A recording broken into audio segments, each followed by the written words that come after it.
বউ পিটাইলে কিন্তু আল্লাহ আপনারা পিটাবে। বউ পিটানোর জিনিস নয়, বউ মায়ার জিনিস, মহাব্বতের জিনিস। কিন্তু আপনি মনে করেন ইতিরে নো পিটাইলে ফজর হবো না, আজীব ব্যাপার। আচ্ছা এবার উনো জিবে হতা হয়তো আল্লাহ তার ফুটফুটে মাইয়ে দিই, যে বলে বউ না মারলে হয় না, আল্লাহ তাকে একটা ফুটফুট একটা কন্যা সন্তান দিয়েছে। দিনে দিনে আস্তে আস্তে বড় হচ্ছে, স্কুল থেকে কলেজে, কলেজ থেকে আস্তে আস্তে বিয়ের প্রস্তাব আসা শুরু করলো। এবার সেই কলিজার টুকরা মেয়েকে বুকের মধ্যে পাথর চেপে বাবা এখন বিয়ে দিবে। এবার বিয়ের স্টেজ সব হয়ে গেল। বিদায় বেলায় এসে বাবা যখন ওই হাত তুলে দেয় না, মেয়ের হাত তুলে দেয় না অভিভাবক হিসেবে স্বামীর হাতে, যখন তুলে দিচ্ছে তখন বলছে, এই এটা কিন্তু আমার ফুল, খবরদার আমার ফুলের গায়ে যেন একটা টুকাও না লাগে, আমার ফুলের গায়ে যেন একটা টুকাও না লাগে। মেয়ের মা কথাটা শুনছে, শোনার পর আয়সা বলে যে, ও তোমার মেয়ে মেয়ে, আমার বাপের মেয়ে, আমি কিচ্ছু না। কথা বলে না কেন? আর একটু জোরে। স্ত্রীদেরকে কখনো আঘাত দিবেন না। হ্যাঁ ওরা একটু অবুঝ, ওরা একটু উল্টা বুঝে হতে পারে, কিন্তু সম্পদ তো আপনার।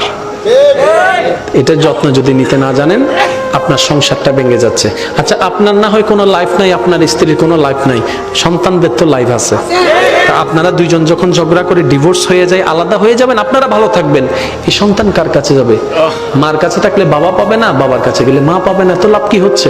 একদিন এই সন্তানদের ভবিষ্যৎ অন্ধকার হয়ে যাবে। তো সেজন্য আমি অনুরোধ করব, এক ছাদের নিচে থাকলে অনেক কিছুই হবে, বুঝে অবুঝে অনেক কিছুই হবে।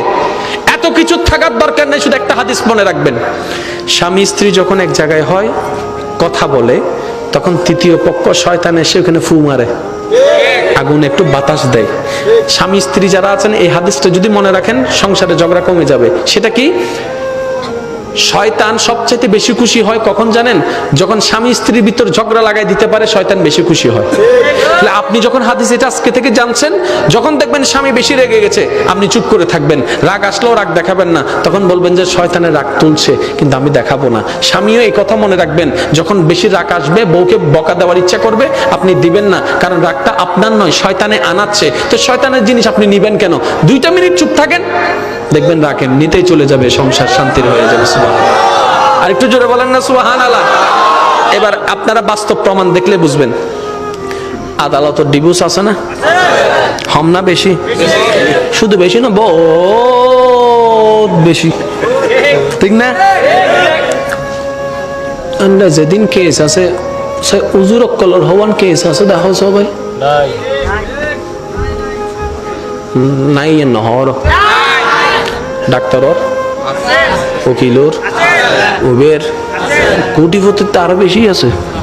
হদনে হদে আই মাইয়ে দিন তো কোটিপতিরা হাতে দাও, বেশি করে দাও কোটিপতিরা হাতে কে আইল লেখা হইলে হাতে যায় কোটিপতিতে ড্যাম কি আর, এটা তোর মাইয়ারে বিয়ে করিব, 5 দিন বাদে আর বই বিয়ে করিব, এদিন যদি তুই কিছু হইতে যাও হবে তোর মাইয়া তুলে যাও, গ্যাঙ্গে দিবে এতার লাই নবী হই দে, টিয়া চাই নদ্দু চরিত্র চাই দাও।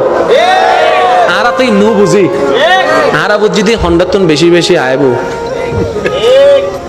এন্ড এখন আর যৌতুক না হয়তো গিফট, আবার সদুনো তোলা দৈন্য আছে তো গিয়া উইতরে বাড়ির মিদি তো মাইয়েরে বহুত কিছু দিয়ে গিয়া তোমার কিছু ন দে সদু নাই হান ফরা দে আছে না নাই?